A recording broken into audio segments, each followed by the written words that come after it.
up, world? You are welcome to Next Telly. Today we're going to be discussing The Millionaire Next Door, the surprising secrets of America's wealthy. This book is amazing, and what you can do to be one of them. That is me adding my own part of the topic. This book is wonderful, and I cannot wait to share this book with you. So please, if this is your first time, don't forget to subscribe. If this is not your first time, thank you so much for coming by, but please give this video a like when you're done, and please sit with me, let us talk, okay? Now, if you haven't been here before, my name is Nez. What we do here two times every week, every Monday and Friday, is to sit down and discuss books that hopefully will make you to start reading a book. I really believe that if 50% of Nigerians could look to books or look to reading as a source of solving problems or challenges or bringing about solutions, Nigeria will be a way better place, and hopefully across the whole of Africa. This book is wonderful, okay? First of all, the book shocks you. This book is written by Thomas J. Stanley, and this book, basically, this man spent, like, I wrote the date, he spent from 1978 to 1996, that when this book was published, doing research on the wealthy people in the US, and you will be surprised. First of all, let me start by explaining what a millionaire is, because the book is called The Millionaire Next Door. I wanted to explain because I feel like a lot of you may be suffering from what I suffered from not too long ago until I read this book. The millionaire in my mind has always been someone that has millions of naira in their this thing. Now, don't forget this book is an American book, so it's about Americans, but let me just use naira because it's about us here. I know that someone has millions of naira in their account is a millionaire, but it actually isn't quite that. A millionaire is someone whose net worth is about $1 million and above. Now, here's the thing. It could be a little confusing when they tell you divide this to that to get what your net worth is. But here's the thing: people that make money, like if all of us, let me say, if I'm in a household, me, my king, my kids, all of us together live in the same house, and all of us we earn about $1 million. That doesn't actually make us millionaires. No. What makes us millionaire is after we've spent everything that needs to be spent, and after we've put everything that needs to be put in place, and that includes things like mortgages, taxes, food, car, lights, everything that needs to be paid for. That's utilities, after school fees, everything that needs to be paid has been paid for. You still have a very comfortable $1 million there. Does that make any sense? Now, I also wanted to bring it home to us. The Nigerian dollar to naira, what's that called? Right now is I'm using Google right now, is 380 naira. So someone that owns $1 million in the US, or if you want to use naira to explain this particular person, the person has 380 million naira at the least. Like, it's actually 380 million naira, 250,000. Do you understand? Did I get it? Okay, so yeah, but that's about it. So that's how much. Don't worry, I write the number here so you don't. And I use this because I'm talking across Africa. I also looked at the rand. The dollar to the rand is about 15. So 15 million rand if you're in South Africa. In Ghana, that's 8 million, or I think it's more towards 6 million, because it's 5 million. It's close to 6 million, so it's 5.83 million. So then the Egyptian pound, 15.65 million. I didn't know the Egyptian currency was called the Egyptian pound. That surprised me. Anyway, so that's pretty much. So if you want to just look at your own distance, so like that is that kind of amount that you have that you can use after investing, after making and saving, and everything. You have this amount just sitting there comfortably. Now, that's how you know who a millionaire is, a millionaire in dollar. So now this man had gone around for over 2 decades doing research on a whole bunch of people that you would assume are normal, but they actually aren't normal. That's why he called it the amazing secrets. That's the surprising secrets of America's wealthy. Sorry, I'm on my laptop here because I have too many numbers here and there. This book is full of numbers. That confused me for a bit, but thankfully I'm not that person that shies away anymore. I'm no more that person when I see numbers. I'm like, I can't read it, it's too much.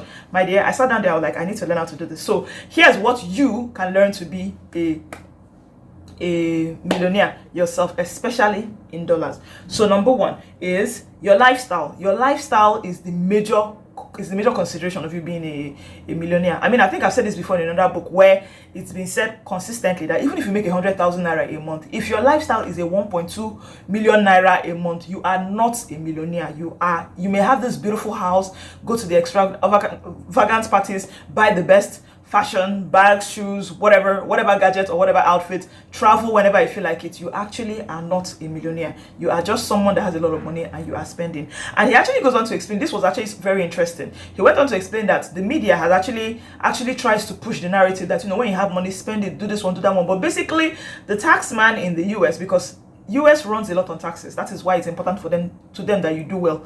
Because when you do well, the country does well. Literally, you're able to pay enough money to tax, and then they can fund the government to do whatever it is that they want to do to better your life, or defend their borders or whatever. That's why a lot, and they're always talking about the taxpayers' dollars, taxpayers' money. Those things matter to them a lot. So most times they would the big, like, the man referred to the celebrities as, the taxmen would refer to the celebrities as their prime clients, because the celebrity will buy a yacht and talk about it, and then the news will go on and spread I apologize, about how they bought this beautiful car or this beautiful yacht or this beautiful home, blah blah blah. And it has, not only does it make them, that's the celebrities themselves, indebted to taxes because they have to pay a lot, and they also inspire others to do pretty much the same thing. The difference is that the people that they are inspiring, they're not inspiring them to pay tax, they're inspiring them to buy more. So just assume that the more they buy, they'll be fine. Same thing with things like buying on credit, that's using your credit card and all that. All those things is just more money for the bank. Same thing with buying a beautiful house that you cannot even afford. You understand?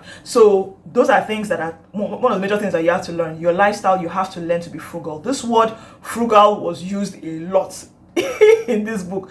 You have to be frugal. Frugal, usually, for the longest time I used to think frugal was someone that pinched penny, but no, somebody that goes out of their way to make sure that they buy something, they get the value of something at the best possible price. Not like okay, like he said in the lifestyle, this thing talked about things like the car.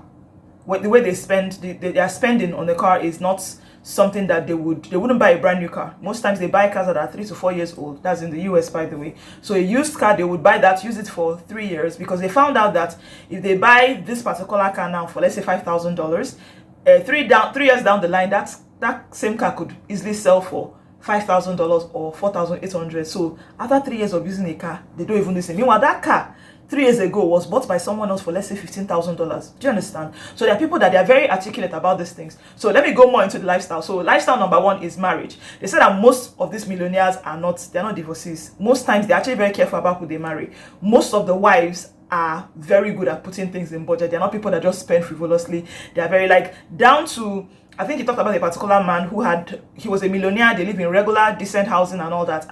But the wife, the daughter, the children talk about how all they've known about the mom is that the mom every Saturday sits down, goes through newspaper clippings and collects coupons. Coupons in the US are things that you use to get budget on the thing. So like if you go to a store and you wanted to buy a bag of rice, which at the moment I think is like 35,000 naira in Nigeria. If you go to a store and you drop the coupon, you might be able to get it for 30,000 naira. And the mother collects them like no man's business.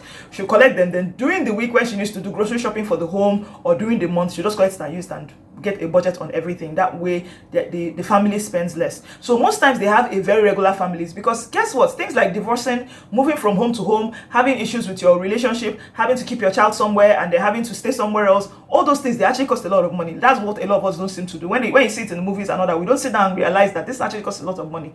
Do you understand? So most of them, they're very cautious of the people that they marry, and most times when they marry, they stay put. They have simpler family lives, simpler homes, and everything just stays like that. Most times you see most of the people are people that have been married for 50-something years. Most of them are the ones that will marry and stay married for 51 years, because they just sit down and their life is good and they take it like that. So relationships are very important to them. They don't allow very wild lifestyle. They actually went on to explain that it's very important to these people that they train their kids to be just like them, because they know that when these kids grow up, they can take on another lifestyle easily, because especially, first of all, the media doesn't help, and then the world in general does not help. So that's marriage, number 1. And number 2 is spending. I already talked about spending when I talked about car. So when it comes to spending, and then just like what I talked about the other lady that sits down, so like they spend on a budget. Budgeting is so important. He actually went on to explain that a good number of them are entrepreneurs. Entrepreneurs over a long period of time become very good at bargaining, very good at interviewing people, very good at figuring out whether somebody is lying or not, especially when it comes to money. So it's like they learn the psychology of dealing with people. If you say something and you look like the person is lying, they feel like they can push you for that. They learn how to negotiate very well. So that is something that they actually learn to implement very well in their life very well too. So same thing with spending, same thing with their housing. They don't usually end up buying very big expensive houses. They just like safe, secure neighborhoods, but normal, middle income, because if all their money goes into their houses, they don't have money anymore, and they don't need that. That doesn't make in the end, your house is actually not really an asset as much as you think it is. You understand? Another thing is investment. They have a very wide investment portfolio, and they continue to put money inside. And then they also talked about how, I know in the US, I don't know if it happens here in Nigeria, I'm not rich enough for them to be calling me, but something they call cold calling in the US. Like if you've watched The Wolf of Wall Street, that is how his business started. He calls people and tells people, you know what, there's this amazing investment idea that I want to share with you, blah blah blah. If you can just give me $3 every day for the next 3 years, I will make you a millionaire, blah blah blah. Those things are called cold calling. Most of these millionaires don't listen to cold callers, because the thing is that these cold callers will make you money. Like for that $3 a day, they can give you $5. They can make you, let's say, $5 or maybe even $10 a day in the next 3 years. But guess how much the person that is calling you is going to make? The person that is calling you will likely make $15. So the thing is that most times your money, if you leave the laziness of investment in somebody else's hand, that's if you leave that laziness, if let somebody else do it, most times you are losing. Not necessarily because you're not making money, but because the other person is making more money that you could have been making over them. So most times over a long period of time, in the space of years, they sit down and they continue to learn about investing, learn about companies, kind of like the likes of Warren Buffett. Warren Buffett said he would never invest in anything that he doesn't understand.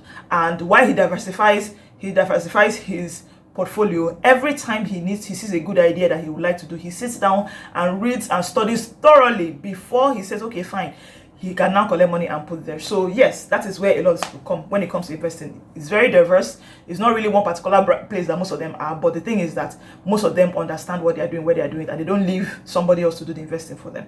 That's number 2. That's number 3. Is that what I said? Yes, number 3. Number 4 is the family and the children. I already said that they go out of their way to teach their children to be like them, because it's very, like, especially when children have it easy. The thing is that most times when you're wealthy, even if you're not like, opulent, and they don't know, the way you talk to them, the way you address the children is usually a great way for them to know how they are with you. They draw their conclusion on who you are. So some of the rich people actually have a tendency to, some of the regular wealthy people have a tendency to spoil their children. They will buy them their first house, buy them their first car. And the thing is that if you start doing this from when they are young, what happens is that they get older and they tend to want to be that way. It doesn't always happen, but it always tends to be that way. They said that 1 in like 50 or 1 in like 500 or so are the ones that actually will now stand out and do business for themselves. Most times, every person just learns to lean on their parents until their parents die and they collect all the money and then they relinquish it, and that's it. They are broke and they don't have anything to give their kids. If you want the wealth, this wealth usually would last 3 to 4 years, 3 to 4 generations after the sole owner dies, because of the way they raise their kids. Their kids are raised to be just like them. It doesn't have to be the same business that they do, but they learn to understand business the way that they do. They learn to understand the same relationship with money just like they do. So that's raising children. And then yes, talk about things like confidence. Train your child to be confident. Train your child to be very courageous. If you teach your child to be confident, even if something happens to you and your money now, they can get up one day and they will do something. I mean, we know about all these inspiring stories. People that were thrown out of the house with absolutely nothing. Maybe got married and then their husband took all their money and ran away and decided to go and have an affair somewhere else, and they had nothing else to do with 2 kids. Some of them literally just curl up and do absolutely nothing. But some of us, I'm putting myself because I believe I'm one of those people, some of us will get up, kick up our heels and be like, okay, you know what, it's time to wear the big girl jeans, and you get up and you start hustling. Poop, poop, poop. So that's what confidence does. If you lack confidence, which is what happens when a child gets anything that she wants whenever she wants, do you understand? If you lack confidence, and if your child lacks confidence, then that's it. Your child will just be like, oh, this is what happened to me, I cannot do anything, blah blah blah blah blah, and that's how life will be. And so then courage, of course, courage is very, very important. Then the last, definitely not the least, is the work. Then he said that he actually, now this book is a book I think everybody should read, first of all. But I would say that if you know any younger person around you, let them read, because this book is a very earlier the better kind of book. That doesn't mean that if you read it later it's wrong. Like I am, I'm reading it late, but I think the earlier the better. Like if you're 18 and you have a 16-year-old that can sit down and dissect this book over a space of a few years, give it to them, tell them take it and just continue to try and read it and understand. Because like I said, there are a lot of numbers, so maybe a little scary, but it's not impossible. It's beautiful. So when it comes to, at the end, like the last 2 chapters of the book, the man actually decided to, like, so for those of us that live in the US outside, in the US, Nigerians outside in the US, there's some books, there's some kind of companies or some kind of businesses that he actually believed that a lot of these people tend to be in. So I think it's a great idea, and he created ideas like depending on where the US is likely going somewhere right now where some particular kinds of businesses are going to be doing very well, and the man laid it all out. Like Thompson, what's his name, Thomas J. Stanley. This book is like, the way he sat down and said, okay, this type of thing could likely be needed, this kind of services could likely be needed. I'm like, oh my God, I need to be in the US right now. Because the ideas are like, oh, what we can do with these things, too much. Anyway, back to what I'm saying. So basically the book is just like, there are a lot of ideas of what the kind of business you can easily go into if you want to, that can make you fall into those places. So basically, these 5 things that I've mentioned, all under lifestyle, is what actually makes a person a millionaire. And if you can just try and figure out these things, you could likely be a millionaire. Last, definitely not the least, please try and get this book. This book is available everywhere. I saw, like, I did a Google search, The Millionaire Next Door, and I'm seeing ads, Konga. Is Konga still in Nigeria? I don't know. I thought Konga was gone, but it's available on Jumia. There are some, of course, you know, it is depending on the print, whatever. Their prices are from like 2,000 to 3,000, depending on the one that you want to get. So it's available on Jumia. I listened to it on this thing, on Script. I will tell you, it's a bad idea to listen to it. It's actually a good idea to have the book, because the book has a lot of tables, a lot of things that you want to mark and all that. So I'm definitely going to get the physical book. Like this week I'm going to get it. So the book is very important. The physical book, I think, is more important. But if all you can get is the audio, get it. And I was just doing a bit of research, and I realized, I know it's available on Audible, it's available on Script. That's the audio version now. And then apparently someone on YouTube has it. I don't know much about that, but it's available on YouTube. I've told you about listening to book on YouTube. Be sure that it is not a stolen version that you're listening to, because you want, you don't want to be a thief in the process. So anyway, thank you so much for watching. I imagine this video is very long. Anyway, I don't know what you think makes a millionaire where you are from, wherever it is that you're from. So leave a comment below. Let me know what you think about what a millionaire is, and does this number scare you? Like in Nigeria, 380 something million naira is what will make you a millionaire. What do you think? Thank you so much for watching. Please subscribe to join this community, so that every Monday and Friday we can discuss a book, and then you can join in. And then, of course, like if you haven't, leave a comment below. Let me know what you think. And thank you so much for watching. Bye bye.